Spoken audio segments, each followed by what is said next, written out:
No, you can't make me go back there. I won't let you take me. Too much pain. Too many dead. Can't get the blood out of my eyes. My mouth.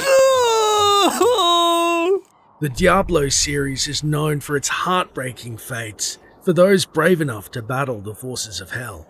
In today's video, we will explore a cautionary tale of a man who was once a hero like the warrior and his companions that came to save the town of Tristram from its hellish occupation. However, this man's very soul was already broken before we even arrived, and again after we leave. This is the tragic rise and fall of Farnham the Drunk.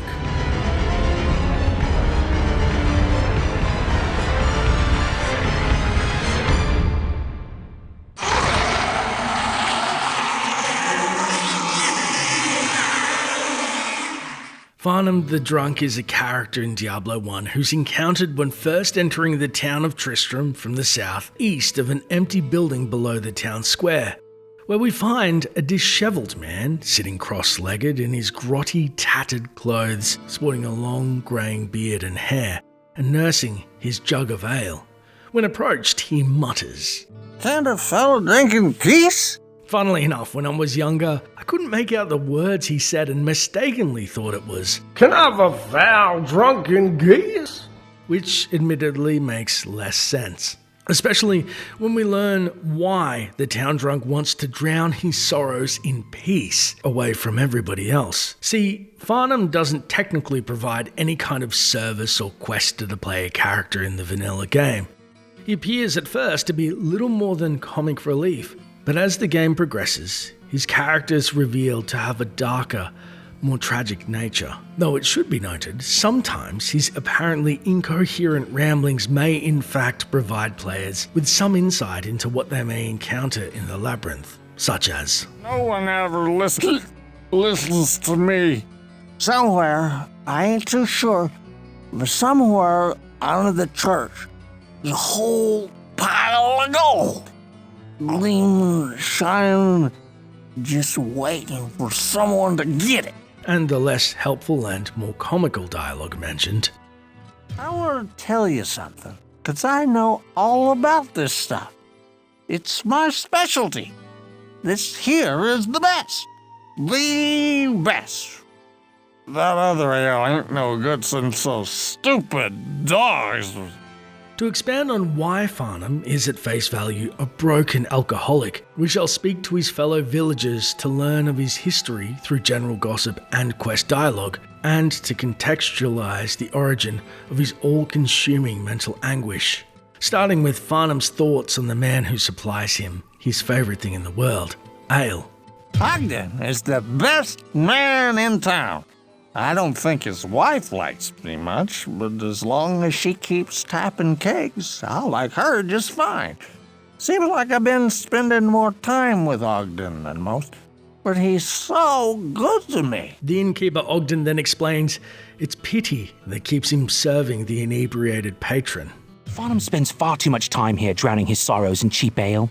I would make him leave, but he did suffer so during his time in the labyrinth. As we know, the labyrinth is overrun by demons below the nearby cathedral that has created the taint choking out Tristram for the last 4 years.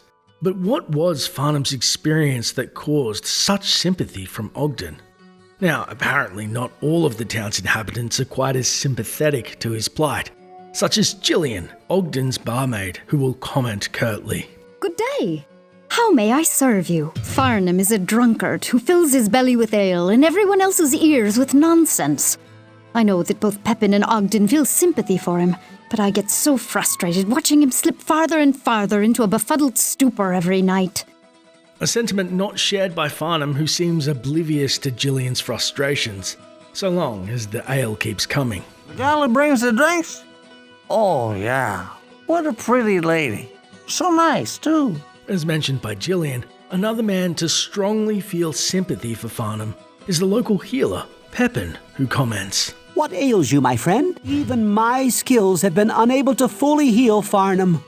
Oh, I have been able to mend his body, but his mind and spirit are beyond anything I can do." So, whatever traumatic experiences Farnham underwent in that labyrinth broke his mind and spirit versus his body. A trauma we shall soon experience firsthand, unfortunately. When first talking about Pepin, Farnham would then praise the healer's willingness to help and absent-mindedly confirm something interesting, that he himself was once a hero of sorts. I like Pepin. He really tries, you know. Listen here, you should make sure you get to know him. Good fellow like that with people always wanting help. Hey, I guess that'd be kind of like you, hero. I was a hero too, you know. Back when A stark reminder and cautionary tale that those who take the dark host that has overrun the cathedral lightly may suffer a similar fate. It's during the remainder of the townfolk's dialogue do we learn how could this broken shell of a man, barely able to carry the weight of his own jug of ale, once have been a self-proclaimed hero. When first speaking to Farnham of the peg-legged wirt who lost his leg after being abducted by the impish demons that haunt the labyrinth below. Wirt is a kid with more problems than even me, and I know all about problems. Listen here, that kid's got a sweet deal.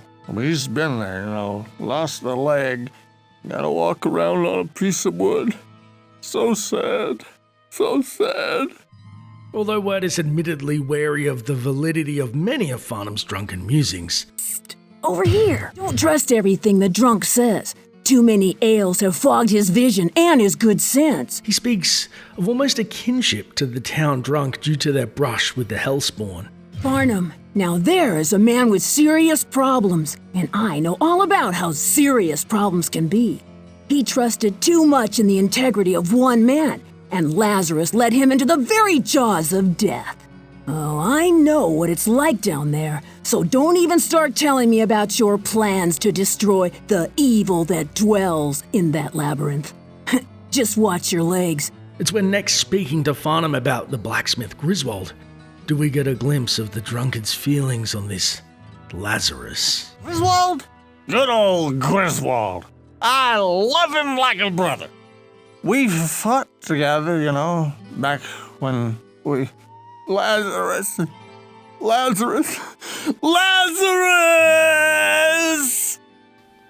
Griswold himself then explains Lazarus's betrayal, and Farnham also being an unlikely hero. Well, what can I do for you? I was with Farnham that night that Lazarus led us into the labyrinth. I never saw the Archbishop again, and I may not have survived if Farnham was not at my side. I fear that the attack left his soul as crippled as, well, another did my leg. I cannot fight this battle for him now. But what if I could? So Farnham saved Griswold, and this Lazarus was responsible for the townsfolk's massacre. Although when asked about Adria the witch living on the outskirts of town, Farnham doesn't have much to say. Why don't that old crone do something for a change? Sure, she's got stuff. You listen to me. She's unnatural. I ain't never seen her eat or drink, and you can't trust somebody who doesn't drink at least a little. Adria herself, though, divines Farnham's fate. I sense a soul in search of answers. The higher you place your faith in one man, the farther it has to fall. Farnham has lost his soul, but not to any demon. It was lost when he saw his fellow townspeople betrayed by the Archbishop Lazarus. He has knowledge to be gleaned, but you must separate fact from fantasy. So Farnham's psyche remains fractured due to Lazarus's betrayal, but he still has a glimmer of perception that cannot be ignored, as he seems to see the true nature of the scholar Adria Cain, stating, Cain isn't what he says he is. Sure, he talks a good story. Some of them are real scary or funny. But I think he knows more than he knows he knows. Similar to Adria, the knowing Cain then further shares what happened in the cathedral.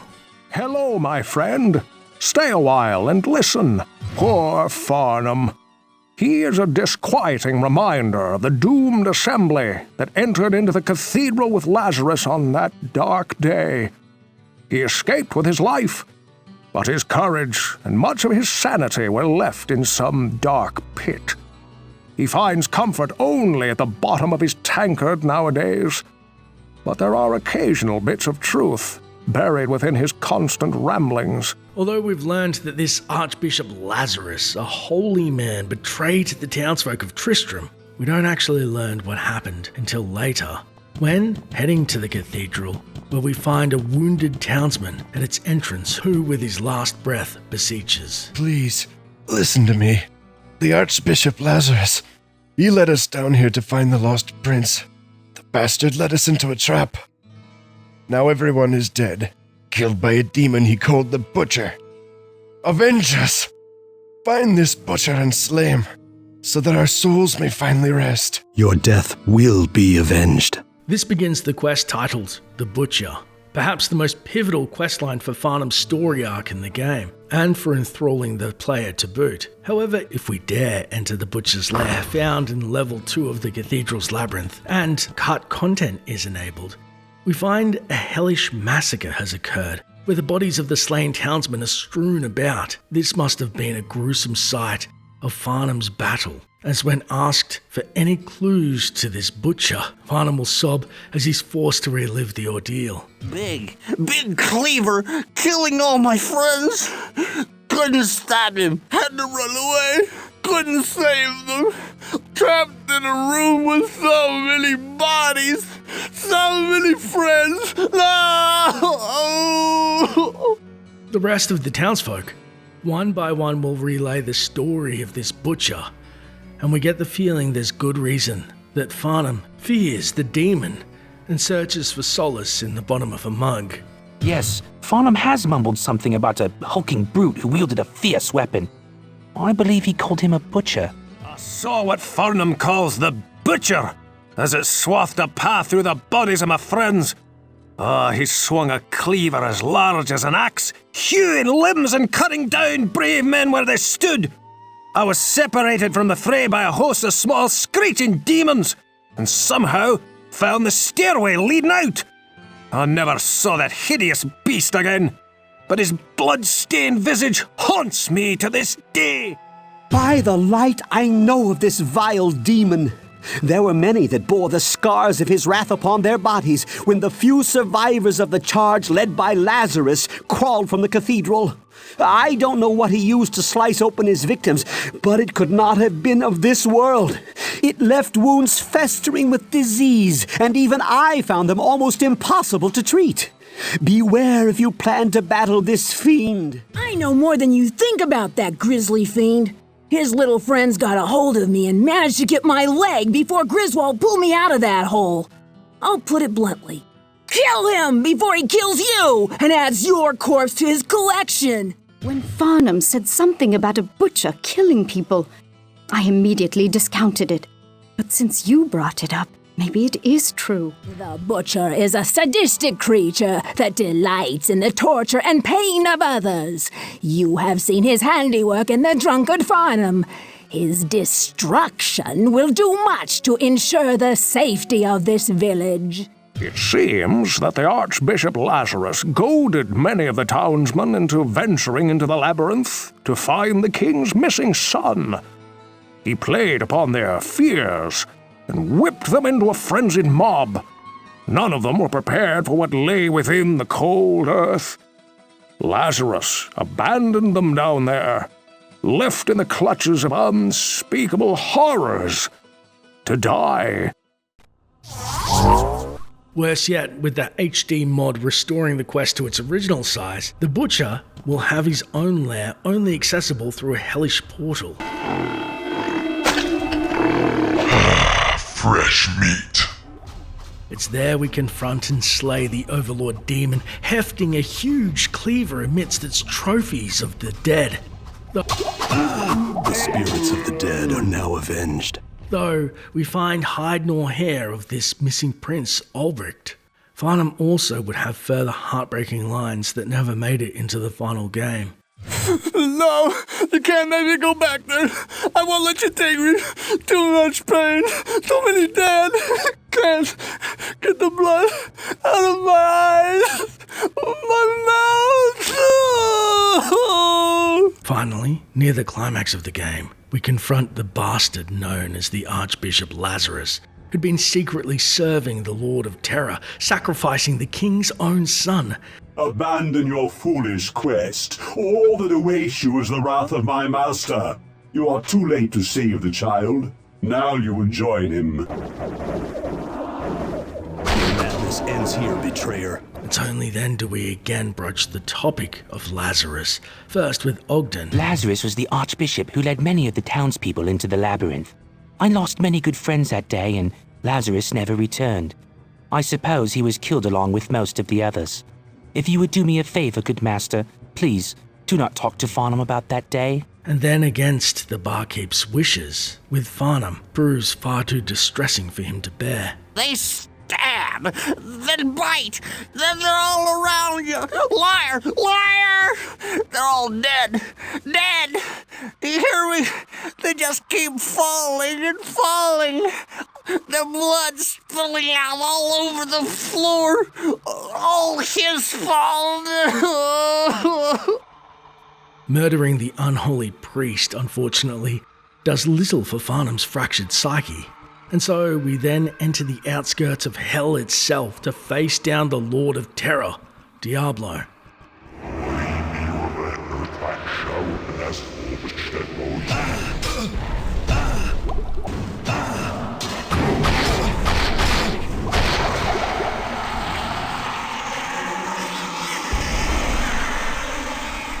Once killed, we learn that Diablo had taken over the young Prince Ulrich's body in an unholy ritual performed by Lazarus, hence why he was in a weakened state, and in an ill-fated attempt to contain the evil, the warrior from the original party of heroes plunges the stone into his own head in a desperate attempt to gain control of the evil and save the townsfolk of Tristram, but now is left with the Lord of Terror's soul within him.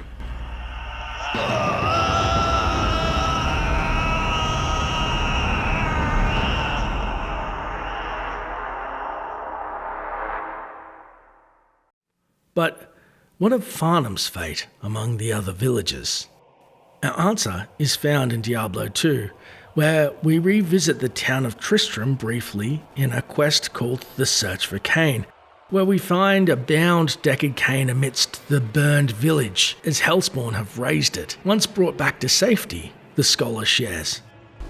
As a token of my gratitude, I will identify items for you at no charge. Regrettably, I could do nothing to prevent the disaster which devastated Tristram. It would appear that our greatest fears have come to pass. Diablo, the Lord of Terror, has once again been set loose upon the world.